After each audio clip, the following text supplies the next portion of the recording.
Ini saya sembari record. Oke, record sudah dimulai.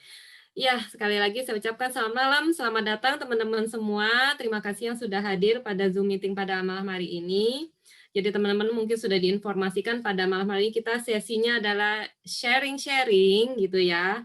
Sharing-sharing success story tentang Bu Nahda yang mungkin ada yang sudah kasih prolog-prolog. Ini adalah seorang single mom dengan 4 orang anak yang tapi udah sukses banget sebagai pebisnis ya, udah membawa ya kehidupannya udah mapan banget deh sekarang, udah nyaman banget. Tapi kita pengen dengar sebenarnya apakah memang Bu Nahda ini eh, emang udah sukses dari sononya, apa dari lahirnya memang udah orang kaya kah, atau memang dari dulunya udah jago jualan kah gitu kan?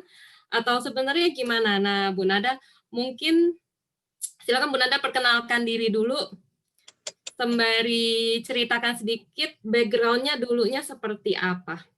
Ya. Oke teman-teman semua, ya Bismillahirrahmanirrahim. Assalamualaikum warahmatullahi wabarakatuh. Halo Ciuli, halo teman-teman semua. Apa kabarnya malam hari ini? Ya, alhamdulillah senang sekali saya bisa diundang untuk sharing kepada teman-teman semua ya. Ya saya juga nggak tahu nanti dia apa yang mau saya sharingkan, pokoknya sesuai dengan pertanyaan aja deh. Kalau nanti Ciuli mau kasih pertanyaan apa ke saya, teman-teman mau kasih pertanyaan apa, insya Allah saya akan coba bantu jawab sebisanya saya ya. Nah, tapi sedikit ingin memperkenalkan diri saya Nahda. Saya tadi sudah sedikit disinggung, single mom dengan 4 orang anak. Saya sebenarnya kalau dibilang lahir dari keluarga kaya enggak juga ya, karena bapak saya itu dulu ya, bapak saya adalah kalau saya bilang seorang pejuang, karena beliau itu sudah berjuang untuk menjadi tulang punggung keluarganya sejak berusia 7 tahun ya. Jadi saya banyak belajar dari bapak saya lah, almarhum ya.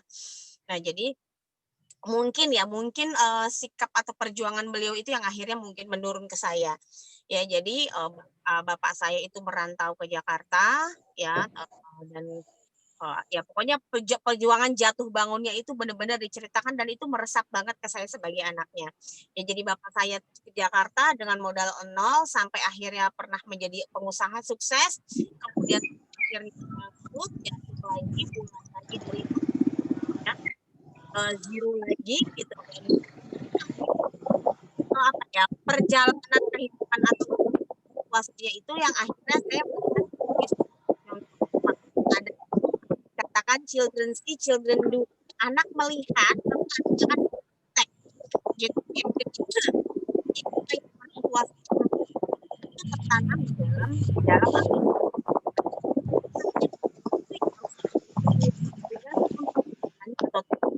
Jadi saya dari keluarga ya, saya nggak bisa menjadi ya orang tua saya, tapi memang basic dari keluarga ya, namanya kalau orang Bugis itu kan sudah dikenal sebagai uh, atau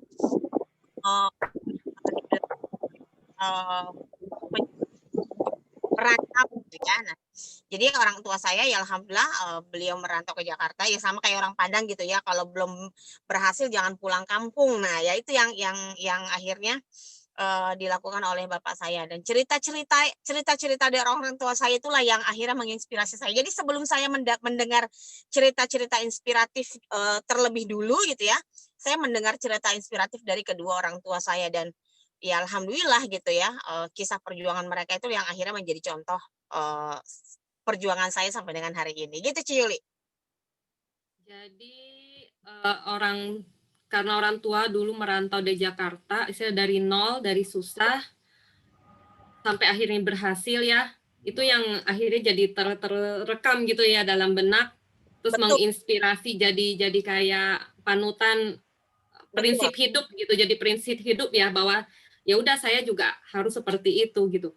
Lalu Betul. ketika sudah sukses, apakah terus Bu Nahda mengalami kenyamanan hidup dari orang tua sampai seterusnya? Ya, jadi ya alhamdulillah gitu ya, kalau misalnya dibilang sukses, masing-masing orang kan punya takaran kesuksesan beda-beda ya Ciyuli ya. orang menatap yang mana gitu. Tapi yang jelas kalau dibilang udah sukses, saya nggak berani bilang saya udah sukses karena saya juga masih sama-sama berjuang seperti teman-teman semua. Karena gini loh, kehidupan kita ini kan panjang, ya. Ada yang dibilang kadang kita hidup di atas, kadang hidup di bawah, kadang kita sukses, kadang kita tidak, kan gitu. Nah, jadi saya melihat bahwa ini adalah eh, apa ya, bagian dari perjalanan saya. Oh, saat ini saya sedang ada di posisi seperti ini. Ya, saya sih berharapnya kehidupan itu jangan seperti roda, kadang di atas kadang di bawah. Pengennya kalau bisa ya di atas terus, kan gitu ya. Gitu maksudnya, dalam artian gini, selama kita hidup, selama itu pula kita berjuang. Nah, selama selama kita berjuang, maka akan ada kesuksesan lain yang mungkin akan kita temui di sepanjang perjalanan. Jadi mungkin saya hari ini ya sukses di takaran yang ini gitu, atau di pemberhentian yang ini. Tapi sepanjang hidup saya masih berjalan, maka saya harus meraih kesuksesan-kesuksesan yang lain gitu. Jadi kalau dibilang saya udah sukses, saya nggak berani bilang saya udah sukses, tapi yang jelas saya udah ngerasain yang namanya time freedom, saya udah ngerasain yang namanya financial freedom, saya udah ngerasain bagaimana saya mau liburan kapan aja saya bisa, saya udah bisa ngerasain bagaimana apa ya namanya, yang namanya keuangan itu ya bukan menjadi sesuatu yang menghambat gitu, tapi justru keuangan itu justru malah bisa meningkatkan kualitas hidup. Jadi ya saya udah ngerasain gimana saya bisa mendapatkan kualitas waktu yang baik dan kualitas dari keuangan yang baik. Gitu sih Ciuli ya. Jadi kalau kita ukur, biasanya tuh orang ukur kesuksesan awal-awalnya dari material ya Bu ya. Hmm. Kalau orang lihat dari Bu Nada kan sekarang enak banget nih. Rumah Ah, ada 2 ya, terus mobil ada 2 ya kayaknya ya. Mobil ada 2 kan ya? iya Mobil iya. ada 2, ada motor gitu. Terus istilahnya juga kayaknya mah hidup anak-anak terjamin. Dan maaf kalau dibilang ini nggak ada pasangan hidupnya nih, nggak ada suaminya nih, gitu. Pernah nggak sih dalam ini kan apa sih yang terjadi ya di masa lalu, Hmm. dan boleh nggak cerita mungkin dalam perjalanan hidup ketika mungkin dulu masih ikut orang tua kan, namanya masih ikut orang tua kan ya udah manut aja kan, tapi ketika sudah mandiri, udah menikah itu kan sudah mandiri, udah berpisah, kita nggak boleh terus berharap minta terus kan sama orang tua kan. Hmm. Pernah nggak dalam perjalanannya itu apakah mulus terus atau sebenarnya Halo. pernah mengalami ini titik terendah dalam kehidupan? Oh ya pastilah. Yang namanya kehidupan itu ya sama seperti sebuah perjalanan ya. Kadang ada posisinya lagi tinggi di atas, kadang ada yang lagi di bawah. Bukan roda loh ya. Kalau roda kita kegiles ya. Enggak. Cuma nggak mau mengumpamakan hidup itu seperti roda. Oh, saya nggak mau. Hidup itu seperti sebuah perjalanan. Kadang ada naik di atas, kadang di bawah. Tapi posisi kita tetap ada di atas gitu loh ya. Jangan sampai kita kelindes. Kalau roda itu kan kita kalau kegilas. Nah, jadi ya tetap ya, yang tetap ada ya, tetap ada. Jadi sebelum saya mendapatkan atau merasakan kehidupan yang seperti hari ini, itu wah perjuangannya jatuh bangun lah Ciuli ya. Saya bukan bukan berarti ketika saya lulus kuliah terus enak-enak. Saya kuliah juga dalam kondisi yang nggak enak justru malah ya. Saya dulu ngekos dengan ukuran kamar 2 meter itu untuk berdua gitu. Jadi saya udah ngerasain, karena saya udah ngerasain yang namanya hidup susah gitu ya. Jadi apa ya, kesusahan hidup buat saya itu sebagai sesuatu yang memang harus dijalanin. Cuma kalau dibandingkan mana yang akan kita pilih, ya saya akan pilih kehidupan saya hari ini dengan keuangan yang hari ini. Ya, tapi apa ya, justru justru keadaan ketika saya terpuruk itu menjadi sebuah pelajaran di mana saya nggak mau ada di situ gitu. Saya nggak mau berlama-lama ada di posisi itu. Jadi gini, sebelum saya punya seperti hari ini, saya juga pernah kontrak gitu ya. Saya pernah tinggal hanya dalam rumah petakan gitu ya, tinggal dengan 4 anak, dan saya kerja juga hanya dengan meja lipat yang teman-teman kayak misalnya meja meja lipat SD gitu ya, ukuran kamar juga cuma 2,5 kali 3,5 meter, yang itu saya pakai tidur. Saya pernah juga gitu. Uh, tapi yang akhirnya gini loh, banyak orang yang bilang kok udah sukses tapi nggak punya pasangan, malah pisah gitu. Apa karena apa ya? Karena banyak yang bilang uang tuh nggak menjamin gitu ya. Nah memang benar teman-teman ya, uang tuh nggak menjamin kebahagiaan, karena ya Gini, kembali lagi takarannya itu adalah ke diri kita. Ya, ketika kita ada di posisi yang di atas, siap nggak kita gitu loh. Siap nggak kapasitas kita. Nah, terkadang kitanya siap, tapi pasangan kita yang tidak siap. Nah, itu yang akhirnya kemarin yang membuat akhirnya rumah tangga saya kandas. Bukan berarti dibilang ah mendingan gak usah sukses deh, yang penting bisa sama pasangan, nggak juga ya teman-teman ya. Karena gini, ada terkadang kita punya impian, tapi pasangan kita impiannya tidak selaras dengan impian kita, tujuannya ke gitu ya. Akhirnya itu yang kita harus berpisah di tengah jalan karena tujuannya udah beda. Nah, tapi itu saya anggap bukan sebagai sebuah apa ya, yang ya udah memang itu adalah bagian dari kehidupan, itu adalah bagian dari ujian yang harus dilewatin, itu dijalanin aja. Saya orangnya simpel sih Yuli ya, nggak mau terlalu pusing mikirin masalah. Ya pokoknya prinsip hidup saya ya namanya hidup ya begitu gitu. Gitu. Tapi dari dulunya Bu Nada nih memang bisnis terus ya? Ya, Apakah benar ya. Jadi saya memang karena mungkin basic orang tua tuh bisnis ya, jadi saya sejak kecil memang udah diajarin dagang karena memang orang tua saya kan pedagang ya, dagang kecil-kecilan, tapi bukan dagang karena susah, enggak, tapi karena memang orang tua saya ngajarin buat belajar gitu, buat belajar dagang gitu. Jadi justru orang tua saya ngajarin anak-anaknya dagang di saat orang tua saya malah jadi pengusaha sukses. Maaf ya, maksudnya gini loh. Saya bukannya nyombong, tapi saat itu di lingkungan perumahan kami gitu ya, itu di saat orang punya kulkas kita udah punya gitu. Orang kompor gas kita udah punya gas. Orang belum punya video kita sudah punya TV yang 32 in ya kayak gitu-gitulah Ciuli ya. Takarannya begitulah kira-kira ya. Nah, tapi itu bukan menjadi sebuah hal yang memalukan buat orang tua saya ngajarin anak-anaknya dagang. Jadi ngajarin anaknya dagang tuh justru dari kecil. Jadi saya tuh udah belajar yang namanya ngitung untung rugi itu ya dari SD. Gitu. Tapi bukan berarti yang namanya dibilang namanya sukses itu bakat atau enggak juga gitu ya. Sekali lagi, kita tumbuh dari lingkungan kita bertumbuh, kan gitu ya.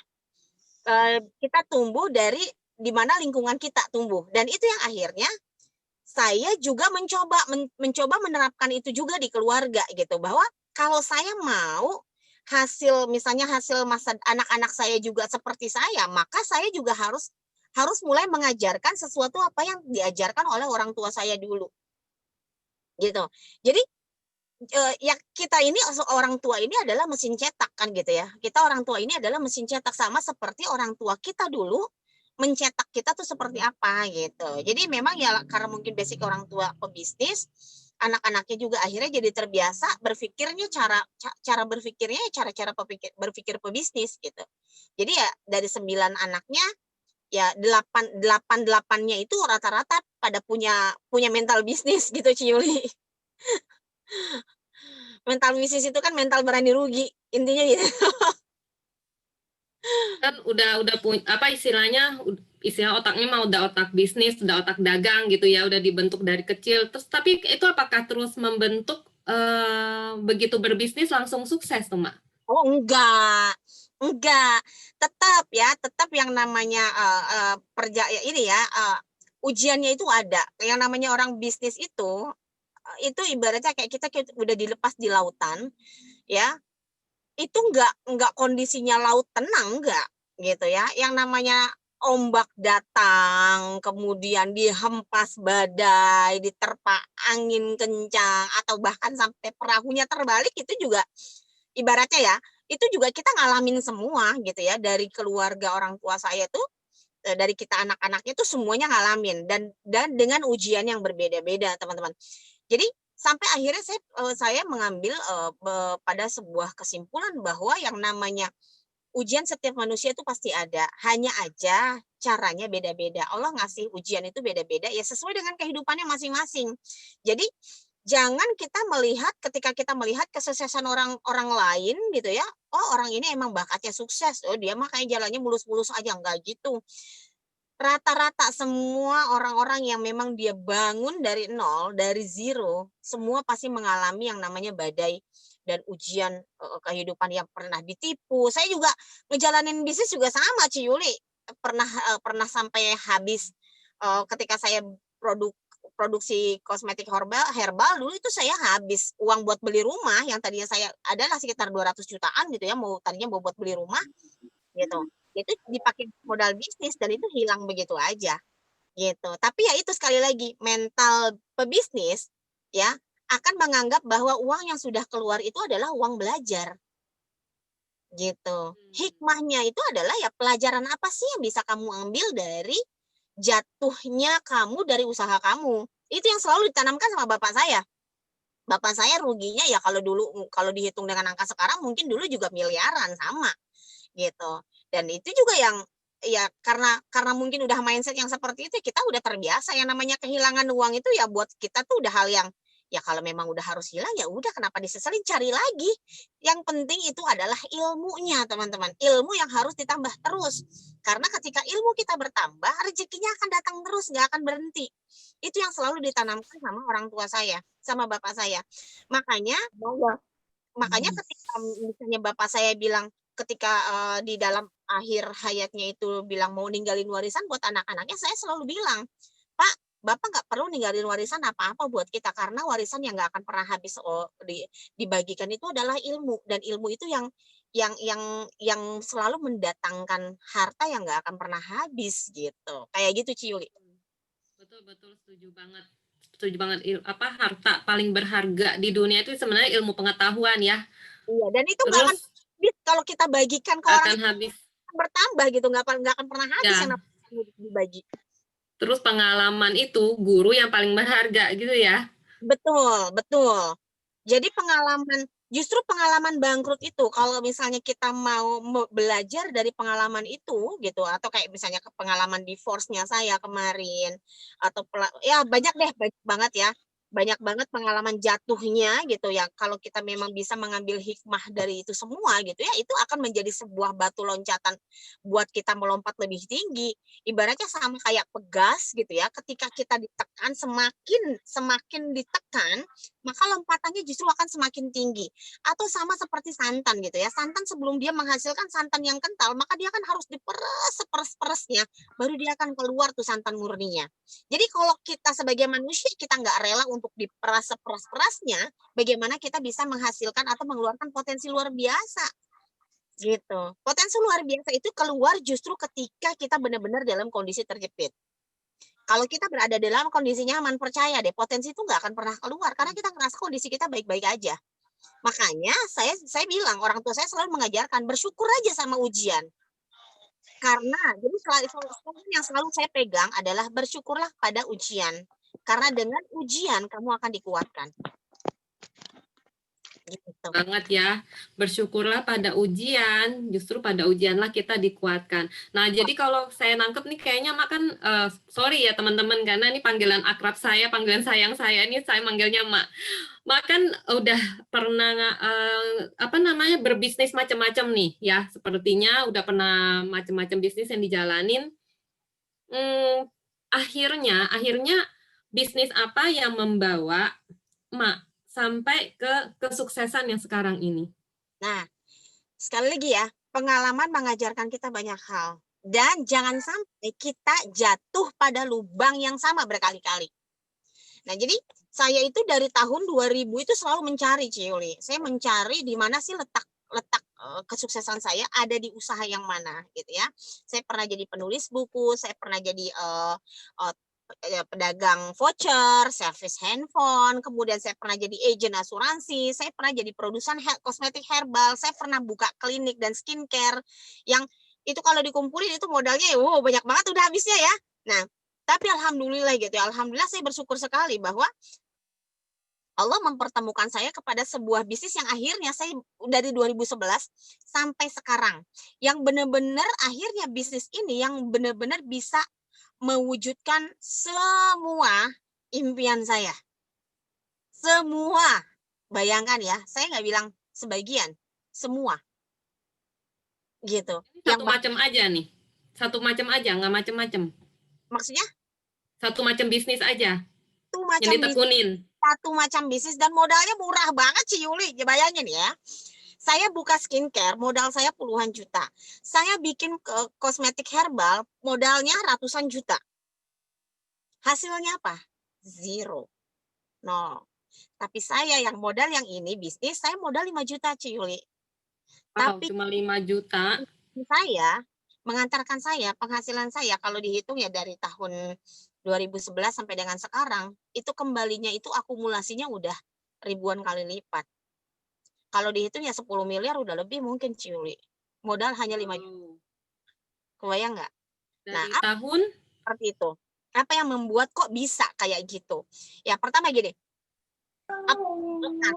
modal ratusan juta, tapi kok nggak sukses? Ini udah 5 juta, kok bisa berhasil? Apa yang ngebedain? Yang ngebedain pertama adalah ilmu. Sekali lagi, saya nggak punya ilmunya dulu, nggak ngerti ilmunya, dan nggak punya mentor. Ya, nggak punya ilmunya dan nggak punya mentor. Gitu. Ya. Sementara yang modalnya 5 juta ini, itu kita dilimpahkan ilmu gitu. Ilmunya tuh berlimpah dan saya punya mentor. Kemudian ada peta kesuksesannya juga yang dikasih. Sehingga saya nggak perlu khawatir gitu bahwa ketika saya berjalan itu, kalau dulu ketika saya bisnis sendirian, saya berjalan itu meraba-raba. Saya kayak jalan di terowongan yang gelap, saya nggak ada yang nuntun, ya kalau jatuh ke lubang ya jatuh sekalian. Sementara di bisnis saya yang sekarang ini, itu ada ibaratnya kita kayak punya petanya, ada GPS-nya, kemudian kalau salah ada yang nginformasiin, Anda salah jalur, belok kanan, nah kayak gitu-gitulah kayak gitu ya. Ada pemandunya gitu ya. Punya, nah ya, jadi itu yang menjadi sebuah sebuah pelajaran buat saya bahwa udah deh, kalau lo mau bisnis gitu. Jadi ini saya ngomong ke diri saya ya. Kalau lo mau bisnis, udah nggak usah cari yang lain. Ini di depan mata, udah ada bisnis yang benar, yang ada pembimbingnya, ada GPS-nya, kamu nggak perlu pusing-pusing produksi, yang penting kamu ngoceh, ngomong, masarin produk, dan kamu dibayar untuk itu. Gitu. Wow. Nggak terasa loh, ini menyimaknya sudah hampir setengah jam. Padahal acara kita cuma 30 menit, tapi rasanya kurang ya kalau mau dengar ceritanya terus. Rasanya banyak banget nih masih mau ditanya. Mungkin sebagai ada yang kasih komen-komen, izin bertanya bagaimana ketanggapan Kak Nahda tentang pandangan mengenai jangan mengejar uang, biarkan uang yang mengejar Anda. Waduh, ini pertanyaan keren banget nih. Nah, jadi gini, awal-awal ketika kita bekerja, kita nggak bisa memungkiri bahwa yang kita cari adalah uang. Benar ya? Nah, tapi ada sampai pada suatu titik, akhirnya uang yang mengejar kita. Gimana caranya? Bangun bisnis yang bisa memberikan kita royalty income. Bangun bisnis yang bisa yang kita bangun bisnis dengan sistem. Sehingga pada akhirnya nanti uang yang akan ngejar kita, teman-teman. Ya. Jadi gini loh, kalau masihnya dibilang jangan ngejar uang, ya memang gitu ya. Yang kita cari itu bukan semata-mata uang. Saya juga diajarin di bisnis saya bahwa yang kita ajarkan di sini adalah kita berbagi informasi kepada orang lain, kita membantu orang lain. Maka ketika kita membantu orang lain, bayaran kita adalah uang. Tapi fokus kita bukan hanya semata-mata uang. Bukan itu fokusnya. Karena kalau semata-mata uang, ketika kita tidak mendapatkan uangnya, maka kita akan kecewa. Gitu. Jadi pertama bekerjalah dengan niat ibadah. Oh, saya bekerja, saya berbisnis untuk tujuan saya untuk menghidupi anak-anak saya. Untuk memberikan atau menafkahi anak-anak saya, memberikan segala kebutuhannya. Itu fokus utamanya. Nah, kendaraannya apa? Jembatannya apa? Ya uang. Uang itu adalah sebagai alat ukur, teman-teman ya. Uang ini adalah sebagai takaran. Gini, bagaimana saya bisa menghidupi anak-anak saya kalau saya nggak punya hitungannya? Misal, saya harus memasukkan anak saya kuliah, butuh uangnya 60 juta. Ya. Terus kalau saya tidak mentakar bahwa saya harus punya penghasilan sekian puluh juta nih setiap bulannya. Kira-kira gimana tuh cara uangnya tercapai itu 60 jutanya kalau kita nggak mempunyai hitungannya. Jadi uang itu adalah sebagai alat ukur yang akan membawa kita pada tujuan-tujuan kita, pada kebutuhan-kebutuhan kita, gitu ya. Jadi bekerjalah untuk mencapai apa yang kita butuhkan. Nah, takarannya, ukurannya adalah uang. Sampai suatu saat uang ini yang akhirnya bekerja untuk kita. Tapi uang bekerja untuk kita kan nggak ujug-ujug. Ada sesuatu yang harus kita bangun. Yakni apa? Sistem akhirnya banyak pengusaha mereka bisa liburan sementara pegawainya kerja. Itu yang namanya dibilang sebagai uang yang bekerja untuk dia, karena dia membangun dulu nih, membangun mesinnya bisa lewat mana ya? Bisa jadi lewat manusianya, ya, lewat manusianya, kemudian membangun asetnya, membangun royalti income-nya, sehingga ketika semuanya udah terbangun nih, ya, mesinnya udah berjalan dengan baik, dengan otomatis, manusia-manusia atau karyawan-karyawan pekerja-pekerjanya di kantornya udah bekerja dengan baik gitu ya, semua udah berjalan di jalannya masing-masing, di koridornya masing-masing, maka itulah yang dikatakan yang namanya uang bekerja untuk dia. Gitu ya, jadi kita nggak munafik juga ya, kita butuh duit, kita kerja, yang kita kejar ya apa ya, yang kita kejar ya memang angkanya dulu gitu ya, karena itu takarannya gitu, angka yang ini yang akan membawa kita kepada tujuan kita. Maksud saya itu gitu ya, paham nggak Ci Yuli ya? Semoga bisa dipahami ya maksudnya ya. Iya. Jadi yang kita kejar itu tujuannya, takarannya adalah uang ya, supaya kalau kitanya misalnya pas nggak nyampe, kita nggak kecewa amat, karena tujuannya kita tuh bukan semata-mata duit itu bisa tujuan kita itu bisa tercapai lewat mana aja, nggak selalu dengan duit sebenarnya Ya. gitu, kayak gitu ya, bisa Tapi dipahami. tetap harus kita kayak punya satu patokan gitu, ada sesuatu yang juga mau kita capai gitu kan, misalnya kebutuhan ya kayak tadi kan kebutuhan anak kuliah seperti itu ya. Lalu mungkin tadi kita kan udah ngomong, berarti istilahnya dari pengalamannya Mak Nahda, bahwa untuk menjalani satu bisnis ya, karena pengalaman bisnis kan banyak nih, jatuh bangun banyak. Jadi salah satu kunci kesuksesannya itu adalah harus punya bisnis yang bersistem. Harus ada mentorship-nya ya. Betul. Harus ada mentorship-nya. Tentu juga dengan partner tentu harus ada partnernya kan ya. Iya. Ada partner bisnisnya. Jadi jangan salah-salah pilih partner Ciuli. Jadi kalau saya tuh belajar bahwa kalau kita memang mau bisnis kita sustainable gitu ya, stabil gitu ya, itu kita paling tidak bisnis kita tuh harus punya 5 kunci utama gitu. Jadi ya jujur aja, saya orangnya marketer ya, saya network marketing gitu ya. Saya lebih senang karena gini, saya udah pernah jadi produsen. Ya, jadi produsen itu nggak enak gitu. Ya, tingkat kerugiannya besar, resikonya gede gitu. Ya, jadi kalau kita bisa masarin produk orang lain ya kenapa enggak? Hanya aja, nah itu ada kriterianya ya. Bagaimana caranya kita memilih produk yang benar. Kemudian bagaimana kita bisa mengikuti tren ya dari yang terjadi di dunia gitu ya. Kemudian bagaimana kita bisa memilih partner bisnis yang memang perusahaannya ini solid, diakui dunia, bukan hanya sekedar ya perusahaan baru berdiri 1 tahun, 2 tahun, habis itu ditutup karena ilegal dan lain sebagainya. Kemudian pilih juga memang bisnis yang memang terbukti menghasilkan uang gitu. Jangan sampai kita kerja bakti gitu ya. Udah enak-enak kita kerja nggak ada uangnya kan nggak enak ya. Terus pilih juga bisnis yang memang dia memiliki support system.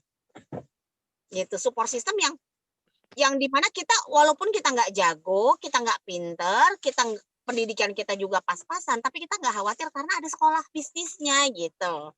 Ya diajarin, ada mentornya. Nah itu 5 kunci utama inilah yang akhirnya menjadi patokan. Kalau kita memang mau sukses, sudah tinggal ikutin aja itu. Kalau kamu mau cari bisnis, ya ikutin 5 kriteria itu. Ada nggak nih bisnis kamu tuh punya 5 kriteria ini nggak? Lagi tren nggak? Produknya oke nggak? Diterima pasar nggak? Gitu. Ya, perusahaannya gimana? Solid nggak? Terbukti menguntungkan apa enggak? Dan yang terakhir, punya support system nggak? Gitu. Kalau itu semuanya, ya misalnya dari 5 itu cuma ada 3 poin, ada 3 poin yang nggak ada, atau cuma 2 poin yang nggak ada ya nggak bisa menjamin juga gitu. Rasanya ini sudah sekalian kita tutup ya, karena sudah melebihi juga batas waktu, tapi karena saking banyak, ini seru banget sih soalnya ceritanya, pengennya nyimak terus.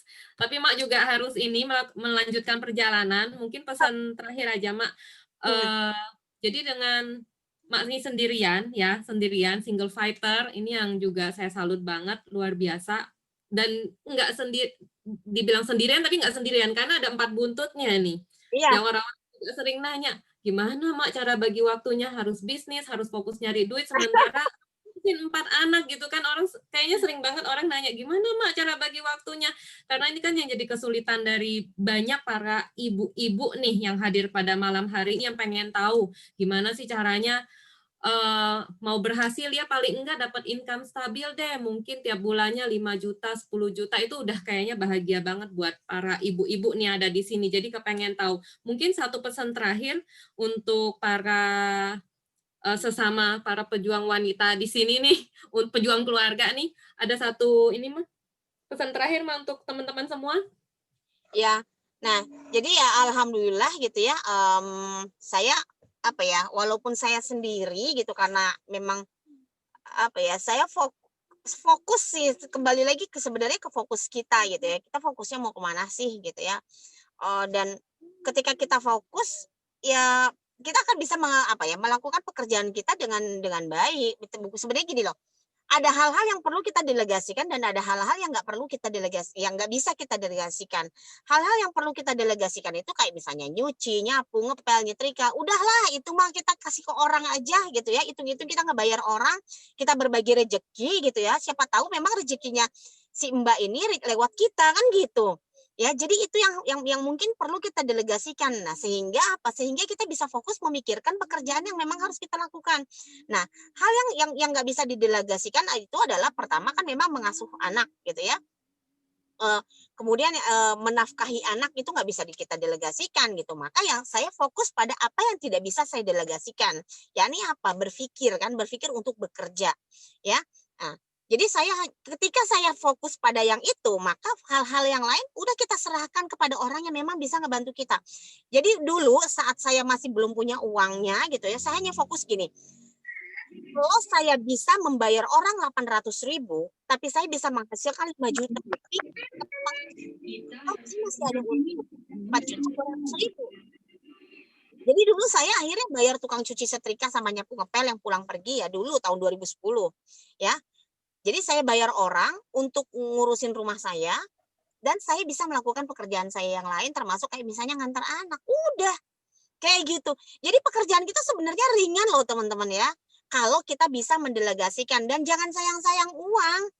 Karena gini, ketika kita misalnya memang sudah ngambil asisten rumah tangga, kita sudah berkomitmen harus bayar, kan mau nggak mau, ya mau nggak mau kita kerjanya lebih maksimal lagi. Supaya apa? Ya malu dong, masa orang udah kerja nggak kita bayar? Ya kan supaya kan kita bisa ngegaji orang, supaya kita bisa bayar orang. Nah, ketika fokus kita adalah supaya kita bisa tetap bayar orang, percaya deh teman-teman, ya hasil yang akan teman-teman dapatin itu berlimpah. Karena gini, saya juga belajar, saya ngelihat kakak sepupu saya ya ketika di dalam rumahnya itu banyak yang ikut sama dia, tinggal sama dia. Dia cuma bilang begini, saya percaya ada rezeki orang lain di dalam rezeki saya. Jadi makanya dia tuh hidup dikelilingi oleh orang-orang yang bekerja sama dia. Nggak habis hartanya. Dan saya percaya itu gitu. Karena dulu juga kan bapak saya juga ibu saya kita juga waktu kecil di rumah saya tuh rame banget yang tinggal kakak-kakak sepupu saya gitu ya. Mereka tinggal di rumah, bekerja sama bapak saya. Gitu. Jadi percaya aja bahwa ketika ada orang yang bekerja pada kita, ya bisa jadi ada rezeki mereka dititipkan lewat kita. Ya. Jadi jangan pernah takut. Oke deh, udah deh daripada saya nggak bisa kerja, udah deh saya ambil orang buat bayar nyuci nyetrika 800.000, tapi kita fokusnya saya bisa dapetin 5 juta. Gitu. Ya, ketika kita fokus 5 juta, kita bisa bayar orang 800.000, kita masih bisa untung 4.200.000. Ketimbang kita melakukan yang 800.000 itu, tapi kita dapatnya 0. Pilih yang mana? Lebih baik mengorbankan 800.000, tapi kita bisa dapat 5 juta, ketimbang kita nggak mau keluar uang 800.000 dan kita nggak mendapatkan apa-apa. Pilih mana teman-teman? Gitu ya. Itu yang harus kita harus mulai berani ya. Harus mulai berani untuk berpikir gitu ya. Dan alhamdulillah ya, karena mungkin saya juga pernah menjadi seorang agen asuransi. Jadi saya tahu gitu cara dan financial planner gitu ya. Saya jadi tahu cara berpikir ke masa depan itu seperti apa sih, kebutuhan kita tuh kira-kira nanti 10 tahun ke depan tuh seberapa besar sih gitu ya. Kayak gitu. Oke, terima kasih banyak, Mak. Wah, ini udah banyak sekali sharingnya pada malam hari ini. Saya mewakili teman-teman ngucapin terima kasih banget. Sekali lagi ya, Mak, merelakan, lagi dalam perjalanan nih, Iya, rela melipir, rela melipir demi sharing untuk teman-teman semua. iya. Ya, Oh iya, teman-teman. ini hari Senin kita juga ada acara training ya, jangan lupa Oh ya. ya betul, hari Senin kita ada acara training gimana caranya kita mau memaksimalkan sosial media kita untuk berbisnis. Dan saya mau ngajarin tentang ngakalin algoritma, Ciuli. Wah, asik nih, bakal seru banget nih. Nah, teman-teman yang mau ikut acara hari Senin, itu ada persyaratannya. Nah, persyaratannya nanti teman-teman bisa ngajak ke orang yang mengundang teman-teman masuk di kelas Zoom ini. Kayak gitu kan nih, Ma ya? Ya betul, nanti tanya aja gimana sih caranya supaya bisa ikut nanti yang hari Senin itu. Karena Oke, yang pasti kita mau jadi pebisnis online yang handal, yang ngandalin algoritma, dan kita udah kita ada tips dan triks yang keren-keren banget nih. Dan kita akan langsung praktek. Nah, itu serunya. Hari Senin kita bakal langsung praktek. yes. Oke, kayak gitu. Oke, Mak, selamat lanjutkan perjalanan. Terima kasih banget untuk malam hari ini. Luar Teman-teman, biasa, walaupun perjalanan panjang dari tadi siang tetap cantik loh. ini jalanan dari jam 2 siang, ini udah jam 8 malam belum nyampe. Ah, luar biasa. Ini pasti keren banget nih. Keren banget berkat ini stamina-nya on terus. Hari ini. Ya, ya baik. Begitu ya acara kita pada malam hari ini, teman-teman. Terima kasih jika ada kesalahan, maaf banget. Ini acara perdana kita bareng-bareng di Zoom pada malam hari ini. Kalaupun ada kesalahan, sengaja tak sengaja, kami mohon maaf dan kami mengucapkan terima kasih banget udah untuk semua yang hadir pada malam hari ini. Di foto, Ci, di foto. Sampai di foto, wait, di foto saya harus ambil dulu kamera karena ini saya pakai lampunya. Oke. Sebentar. Iya benar-benar di foto, ambil lupa saya. Teman-teman yang mau nyalain video silakan ya, kita foto bareng. Oke, siap. 1, 2, Orang masih 3. Oke, sebentar ini ada layar berikutnya. Oh, sampai 3 layar, ini banyak sekali. Oke, nyalain aja ya videonya. Saya nggak tahu teman-teman ada di layar mana. Dinyalain aja. Semua standby. 1, 2, 3. Dan yang terakhir ini layar yang ketiga. Wow, luar biasa. Oke, standby. 1, 2, 3. Yes, yeay. Oke, nanti mudah-mudahan kalau tidak ada halangan, Jumat depan kita akan kumpul lagi dengan kisah sukses yang lainnya. Jadi teman-teman siap-siap ya untuk terima undangannya. Oke ya, Mak. Sekali lagi terima kasih banyak loh Ya, terima untuk kasih. sharingnya pada malam hari ini. Selamat jalan, semoga selamat sampai tujuan ya. Yes, terima kasih. Terima kasih semuanya. Assalamualaikum warahmatullahi wabarakatuh. Dadah. Dah.